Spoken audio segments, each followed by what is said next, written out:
اور 10ویں نشانی جو سب کے بعد ظاہر ہوگی وہ آگ ہے جو یمن کی طرف سے نمودار ہوگی اور لوگوں کو گھیر ہاں کر زمین حشر کی طرف لے جائے گی۔ اور ایک حدیث میں یوں ہے کہ وہ ایک ایسی آگ ہوگی جو یمن کے مشہور شہر عدن کے آخری کنارے سے نمودار ہوگی اور لوگوں کو ہاں کر زمین حشر کی طرف لے جائے گی۔ نیز ایک روایت میں 10ویں نشانی کے طور پر یمن کی طرف سے یا عدن کے آخری کنارے سے آگ کے نمودار ہونے کی بجائے ایک ایسی ہوا کا ذکر کیا گیا ہے جو لوگوں کو سمندر میں پھینک دے گی۔ بروایت مسلم۔ آج ہم انہی نشانیوں میں سے ایک دابت الارض کے متعلق بات کر رہے ہیں۔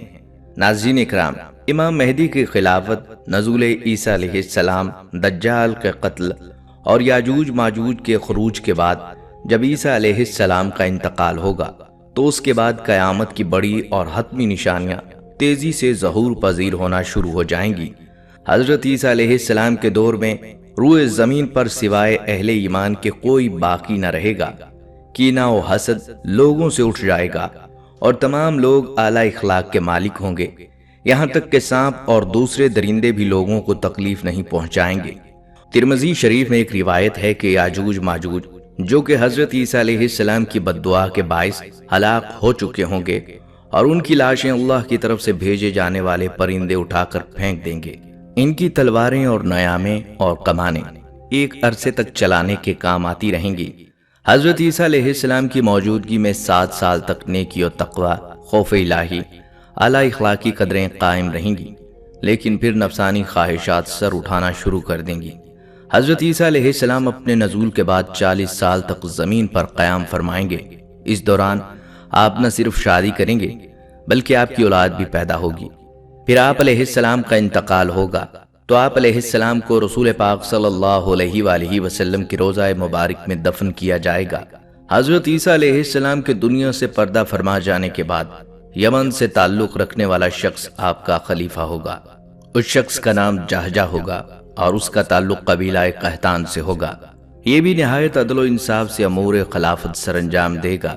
اس خلیفہ کے بعد بھی چند مسلمان بادشاہ آئیں گے، لیکن ان کے عہد میں کفر و جہالت کی رسومات عام ہو جائیں گی اور علم بہت کم ہو جائے گا۔ اس دوران ایک مکان مشرق میں اور ایک مکان مغرب میں دھنس جائے گا۔ ان مکانوں میں ہلاک ہونے والے تقدیر کے منکر ہوں گے۔ انہی دنوں میں ایک دھواں نمودار ہوگا جو زمین پر چھا جائے گا اور اس سے لوگوں کو شدید تنگی ہوگی۔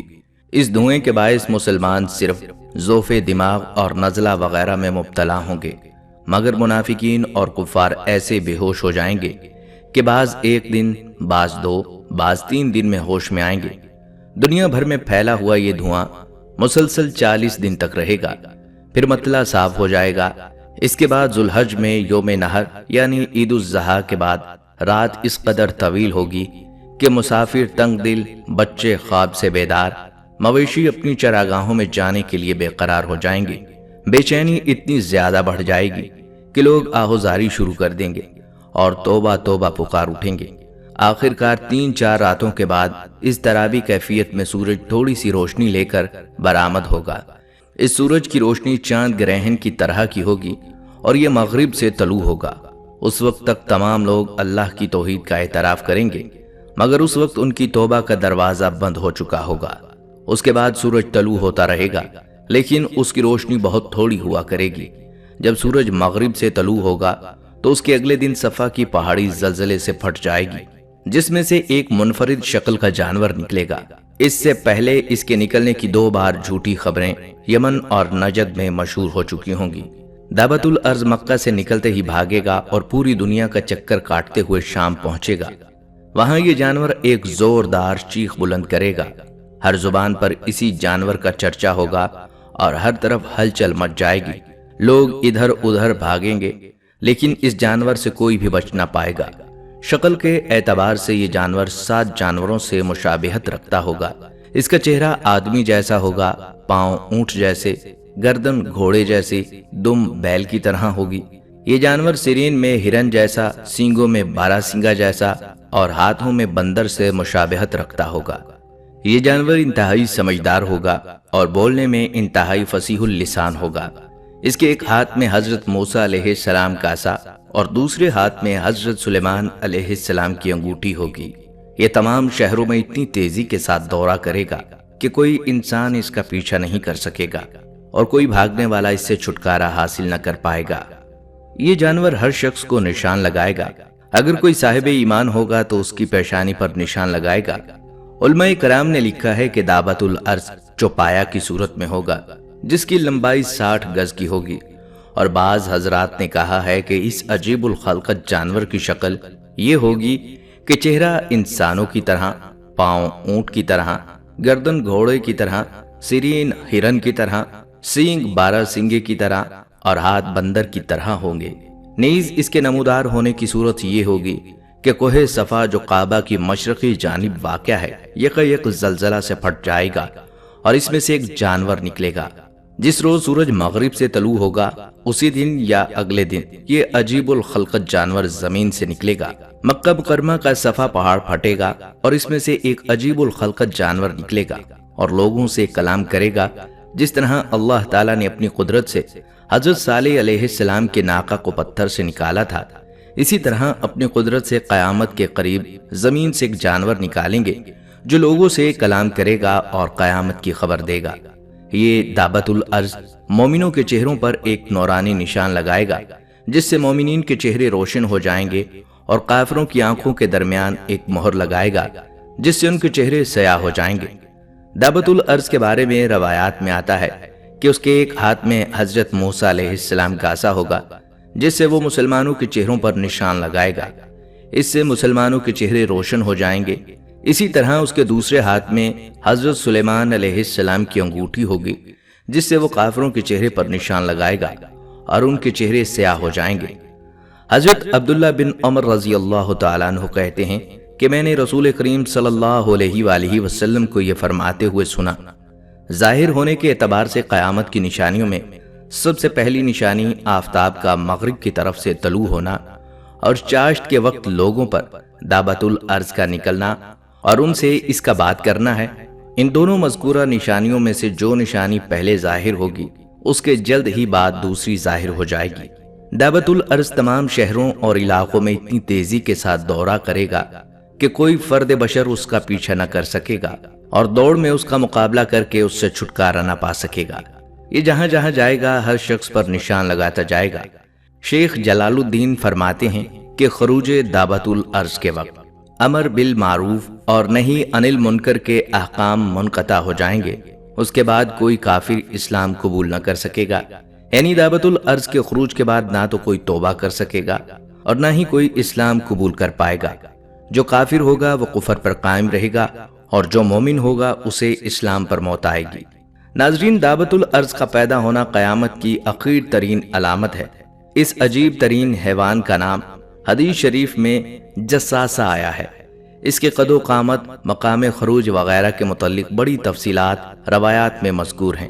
حدیث سے قرب قیامت میں زمین سے ایک ایسے جانور کا نکلنا ثابت ہوا جو لوگوں سے باتیں کرے گا، اور لفظ دابتو کی تنوین میں اس جانور کے عجیب الخلقت ہونے کی طرف بھی اشارہ پایا گیا ہے، اور یہ بھی کہ جانور عام جانوروں کی طرح توالد و تناسل کے طریق پر پیدا نہیں ہوگا بلکہ اچانک زمین سے نکلے گا۔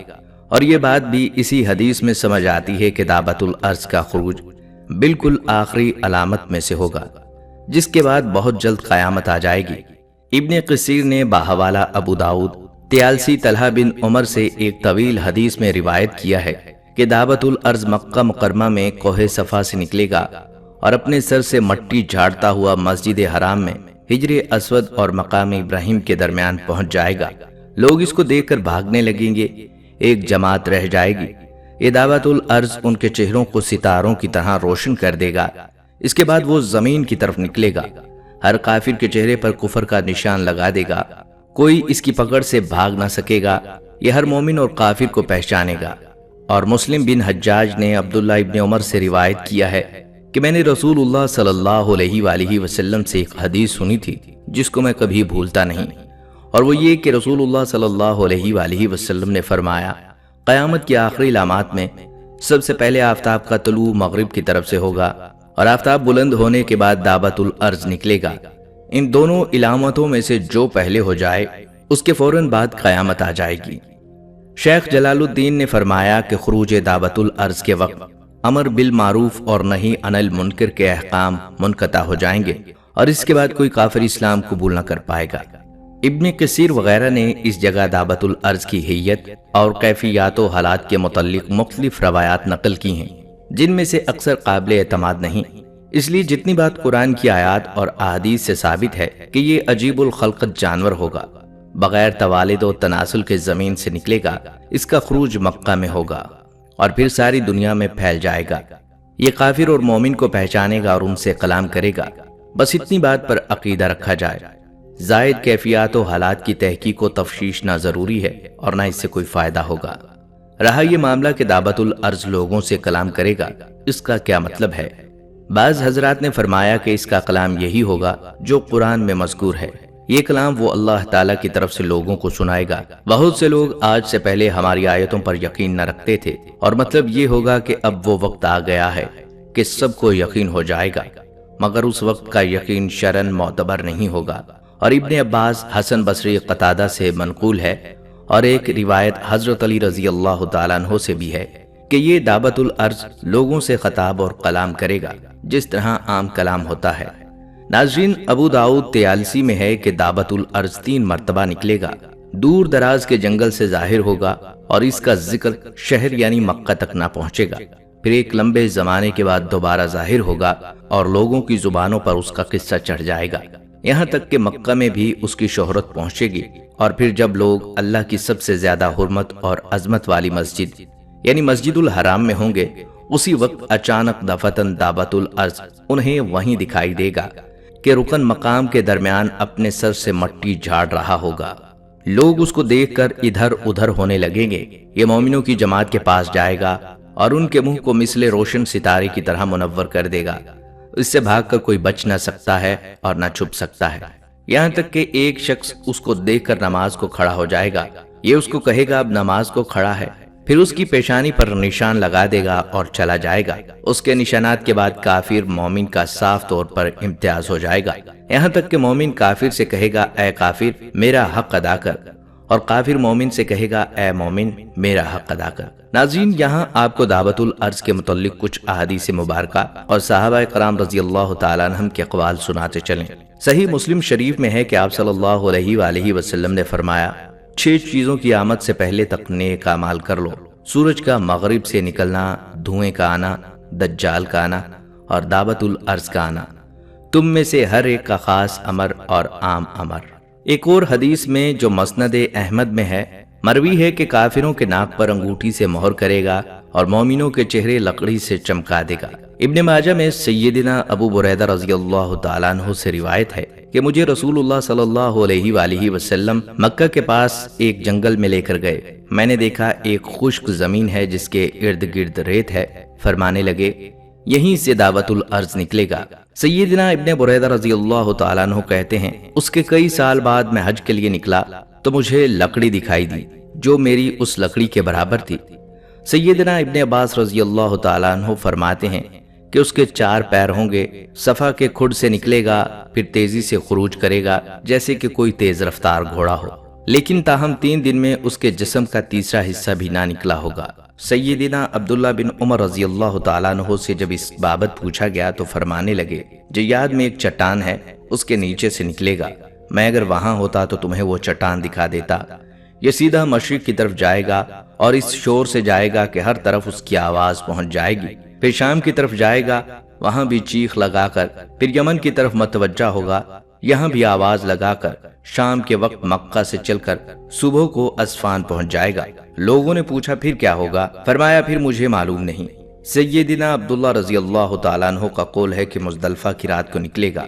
عزیر علیہ السلام کے ایک کلام کی حقائق ہے کہ صدوم کے نیچے سے یہ نکلے گا، اس کلام کو سب سنیں گے، حاملہ کے حمل وقت سے پہلے گر جائیں گے، میٹھا پانی کڑوا ہو جائے گا، دوست دشمن ہو جائیں گے، حکمت جل جائے گی، علم اٹھ جائے گا، نیچے کی زمین باتیں کرے گی، انسان کی وہ تمنائیں ہوں گی جو کبھی پوری نہ ہوں، ان چیزوں کی کوشش ہوگی جو کبھی حاصل نہ ہوں، اس بارے میں کام کریں گے جسے کھائیں گے نہیں۔ سیدنا ابو ہریرہ رضی اللہ تعالیٰ عنہ کا قول ہے اس کے جسم پر سب رنگ ہوں گے، اس کے 2 سینگوں کے درمیان سوار کے لیے ایک فرسخ کی راہ ہوگی۔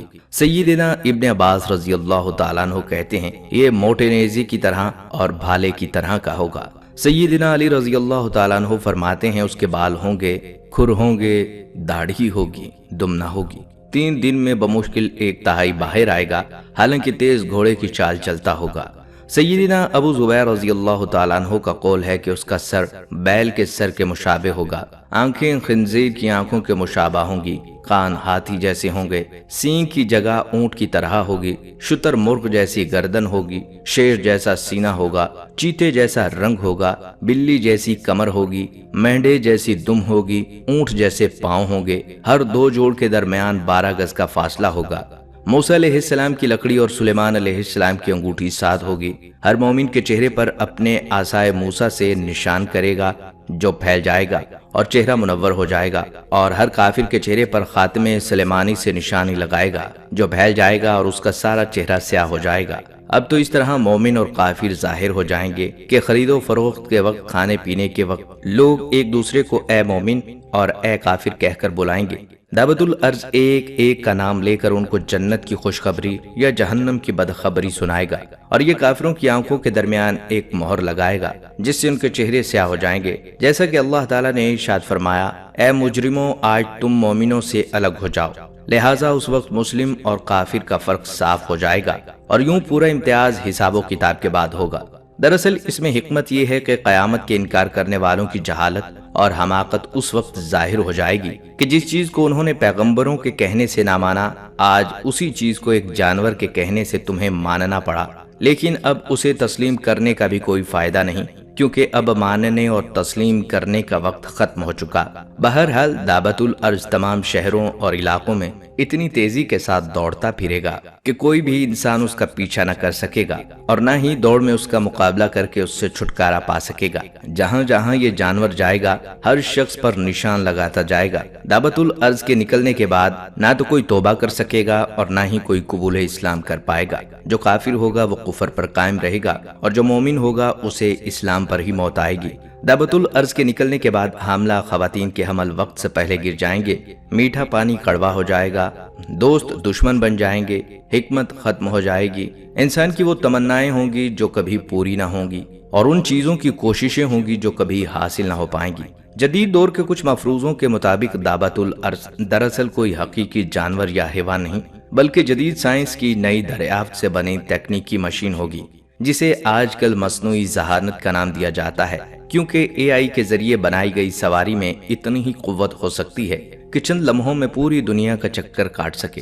لیکن یہ بات محض ایک مفروضہ اور نظریہ ہے جسے حتمی طور پر نہیں مانا جا سکتا، اور محض قیاس آرائیاں ہی کی جا سکتی ہیں، جس کے نکلنے پر مومنین اور کفار کے درمیان تفریق ہو جائے گی اور قیامت کا آنا حتمی ہو جائے گا۔ ناظرین، یہاں کچھ تذکرہ قیامت کے برپا ہونے کا بھی کرتے چلیں۔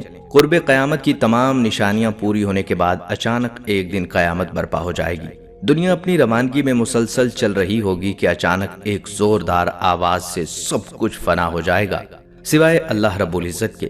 پھر دوسری بار آواز آئے گی اور ساری کائنات اپنی قبروں سے اٹھ کر ننگے بدن ننگے پاؤں میدان محشر کی طرف دوڑیں گے۔ ہر انسان اپنے اپنے اعمال کے اعتبار سے اٹھے گا، ہر ایک کو 2 فرشتے پکڑیں گے اور میدان حشر میں لے جائیں گے۔ سب میدان محشر میں پہنچیں گے، سورج 1 میل کے فاصلے سے تپش پھینک رہا ہوگا، سب لوگ اپنے اپنے اعمال کے اعتبار سے پسینے میں ڈوبے ہوئے ہوں گے۔ 50,000 سال کا ایک دن ہوگا، 50,000 سال کا یہ ایک دن بہت سخت ہوگا۔ لوگوں کی حالت ایک نشہ کیے ہوئے شخص کی طرح ہوگی۔ ہر نبی اپنا حوض لگا کر اپنی امت کو پانی پلائے گا۔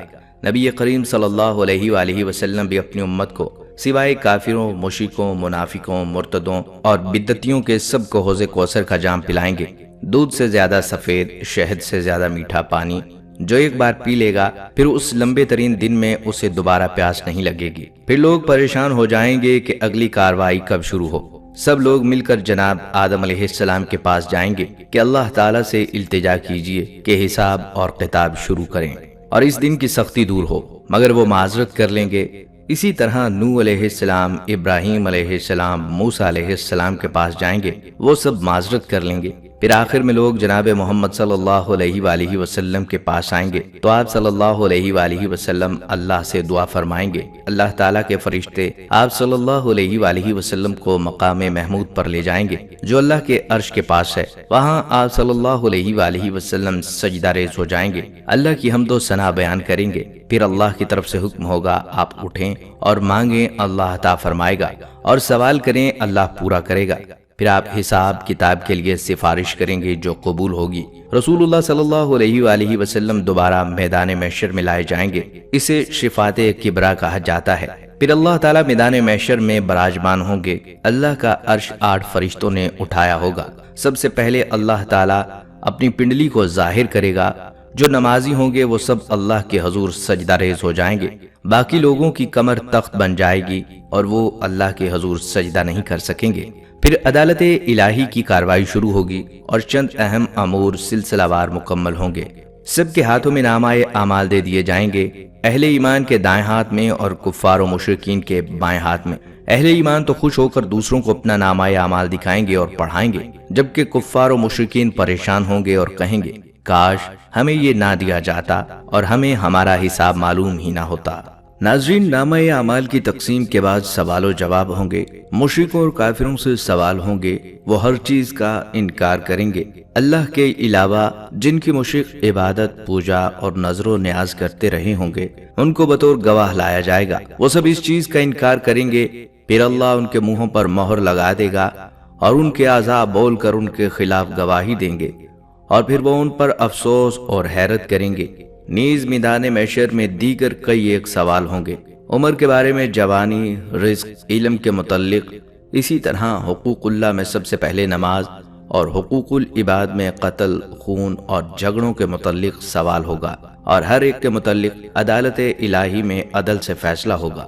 ناظرین، اتمام حجت کے لیے پھر اللہ تعالیٰ سب کے اعمال کا وزن کرے گا، جس کی نیکیوں کا پلڑا بھاری ہوگا وہ کامیاب، اور جس کی نیکیوں کا پلڑا ہلکا اور برائیوں کا پلڑا بھاری ہوگا وہ ناکام ہو جائیں گے۔ بعض کا تو حال اعمال کے اعتبار سے اس قدر برا ہوگا کہ ان کا ترازو ہی نہیں لگے گا، اور بعض کی نیکیوں کا وزن بہت زیادہ ہوگا، وہاں کوئی کسی کے کام نہیں آئے گا، یہاں تک کہ اگر کسی کی ایک نیکی کی وجہ سے اس کی ناکامی ہوگی تو وہ سب سے مانگے گا، لیکن کوئی اسے ایک نیکی نہیں دے گا۔ وہاں نہ بیٹا کام آئے گا نہ ماں باپ، کیونکہ سب کو اپنی اپنی فکر ہوگی۔ ناظرین، اعمال کے وزن کے بعد سب کو پل صراط سے گزرنا ہوگا۔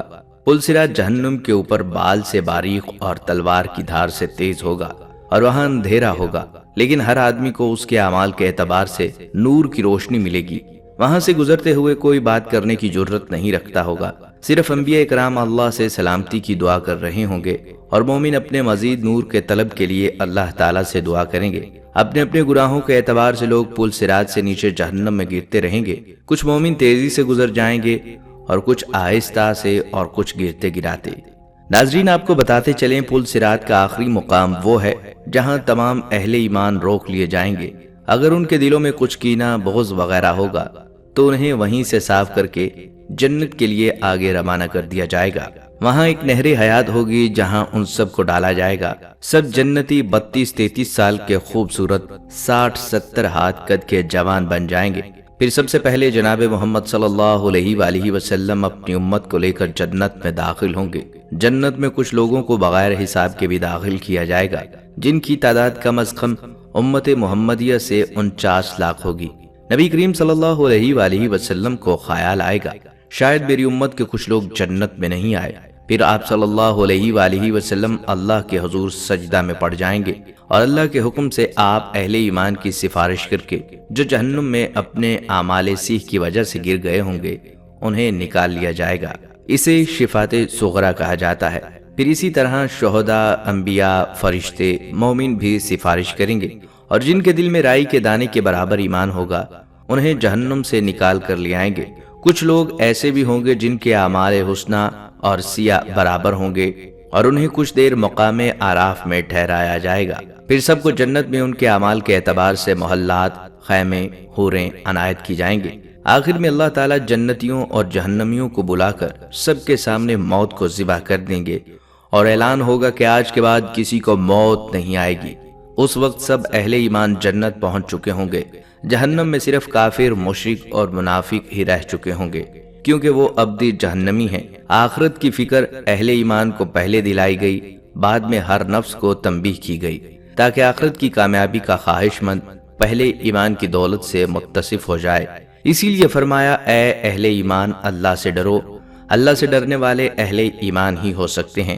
اس کے بعد فرمایا کہ ہر ذی روح کو چاہیے کہ اپنا جائزہ لے کہ کل آنے والے دن یعنی قیامت کے دن کے لیے تیاری کی ہے، چونکہ اس دن اللہ تعالیٰ ہر ایک کا محاسبہ کرے گا اور دنیاوی زندگی اور اس کے اندر کیے گئے تمام اعمال کا پورا بدلہ دیا جائے گا۔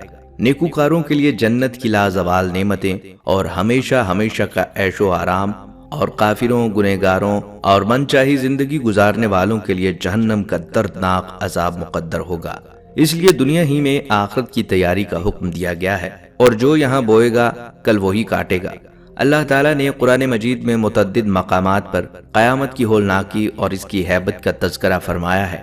چنانچہ ایک مقام پر قیامت کا نقشہ یوں کھینچا گیا جس کا ترجمہ ہے، اور اس دن سے ڈرو جب کوئی کسی کے کام نہ آئے گا، اور نہ کسی کی سفارش منظور کی جائے گی، اور نہ کسی سے کسی طرح کا بدلہ قبول کیا جائے گا، اور نہ لوگ کسی اور طرح مدد حاصل کر سکیں گے۔ سورہ بقرہ آیت 47۔ رسول اللہ صلی اللہ علیہ وآلہ وسلم کا ارشاد گرامی ہے، میں نے تمہیں قبروں پر جانے سے منع کیا تھا، اب تم ان کی زیارت کیا کرو تاکہ تمہیں آخرت یاد آئے۔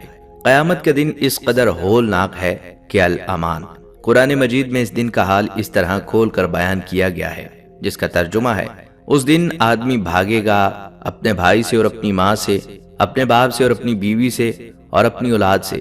ان میں سے ہر شخص کی اس دن ایسی حالت ہوگی جو اسے دوسروں سے بے پرواہ کر دے گی۔ کچھ چہرے اس دن چمک رہے ہوں گے، ہنستے ہوں گے اور خوش و خرم ہوں گے، اور کچھ چہروں پر گرد و غبار اڑ رہی ہوگی اور ان پر سیاہی چھا جائے گی۔ یہی لوگ کافر اور فاجر ہوں گے۔ سورہ ابس آیت 34۔ اور فرمائیے کہ جن بہن بھائیوں، ماں باپ، بیوی بچوں اور عزیز رشتہ داروں کے سکھ، چین، عیش و آرام کے لیے ہم دن رات ایک کر دیتے ہیں اور حلال و حرام، جائز ناجائز کا فرق بھلا دیتے ہیں، کل قیامت کے دن وہ ہمارے کسی کام نہیں آنے والے، بلکہ وہ سب ہمیں دیکھ کر منہ چھپا لیں گے کہ کہیں ہم سے کوئی نیکی کا تقاضا نہ کر دے۔ اور واقعی وہ دن ایسا ہولناک ہوگا کہ ہر ایک کو دوسرے سے بے پرواہ کر دے گا، اور ہر کسی کو اپنی فکر ہوگی کہ میرا کیا انجام ہونے والا ہے، اور کسے معلوم ہے کہ اس کی زندگی کی کتنی ساعتیں باقی ہیں۔ جیسا کہ قرآن مجید میں ارشاد باری تعالیٰ ہے، اور جب کسی کو موت آ جاتی ہے تو اللہ اسے ہرگز مہلت نہیں دیتا، اور جو کچھ تم کرتے ہو اللہ اس سے باخبر ہے۔ سورۃ المنافقون۔ خواتین و حضرات، دنیاوی زندگی کی جتنی بھی ساعتیں باقی ہیں انہیں ہم کارآمد بنانے اور رب کی رضا کے حصول کے لیے صرف کرنے کی کوشش کریں، تاکہ کل آنے والے دن کے عذاب سے اللہ کی رحمت سے بچ سکیں۔ اس کے لیے ایمان کامل اور سنت محمدی صلی اللہ علیہ وآلہ وسلم کے مطابق عبادات، صدقات وغیرہ اور اخلاق و کردار اپنانے کی ضرورت ہے۔ حضرت ابو ہریرہ رضی اللہ تعالیٰ عنہ سے روایت ہے کہ رسول اللہ صلی اللہ علیہ وآلہ وسلم نے فرمایا، مجھے میرے پروردگار نے 9 باتوں کا حکم دیا، ظاہر و باطن میں اللہ سے ڈرنا، انصاف کی بات کہنا، غصے اور رضامندی میں ہر حال میں، افلاس اور دولت مندی دونوں حالتوں میں میانہ روی اختیار کرنا، جو مجھ سے قطع تعلق کرے میں اس سے قرابت کو قائم رکھوں، جو مجھے محروم رکھے میں اسے دوں، جو شخص مجھ پر ظلم کرے اسے معاف کر دوں، میری خاموشی غور و فکر پر مبنی ہو، میرا بولنا ذکر الہی ہو، میرا دیکھنا عبرت کے لیے ہو، اور میں نیکی کا حکم دوں۔ حضرت ابو سعید خدری رضی اللہ تعالیٰ عنہ سے روایت ہے کہ ایک شخص آپ صلی اللہ علیہ وآلہ وسلم کی خدمت میں حاضر ہوا۔ اس نے عرض کیا، یا رسول اللہ صلی اللہ علیہ وآلہ وسلم، مجھے کچھ نصیحت فرمائیے۔ پیارے آقا صلی اللہ علیہ وآلہ وسلم نے ارشاد فرمایا، تقوی کو اپنے اوپر لازم کر لو، اس لیے کہ وہ ہر چیز کا گنجینہ ہے، اور جہاد کو لازم کر لو، اس لیے کہ وہ مسلمانوں کی راہبانیت ہے، اور اللہ کا ذکر اور اس کی کتاب کی تلاوت پابندی سے کرتے رہو، اس لیے کہ وہ تمہارے زمین میں نور اور آسمان میں ذکر یعنی چرچے کا باعث ہوگا، اور اپنی زبان کو خیر کے سوا ہر چیز سے روکو، اس طرح تم شیطان پر غلبہ پا سکتے ہو۔ ناظرین، یہ تھی ہماری آج کی ویڈیو جس میں ہم نے قرب قیامت کی نشانی اور قیامت برپا ہونے کی بات کی۔ آخر میں اللہ تعالیٰ سے دعا گو ہیں کہ ہم سب کو نیک اعمال کرنے اور روز محشر کی تیاری کرنے کی توفیق عطا فرمائے۔ ہم امید کرتے ہیں کہ آپ کو ہماری ویڈیو پسند آئی ہوگی۔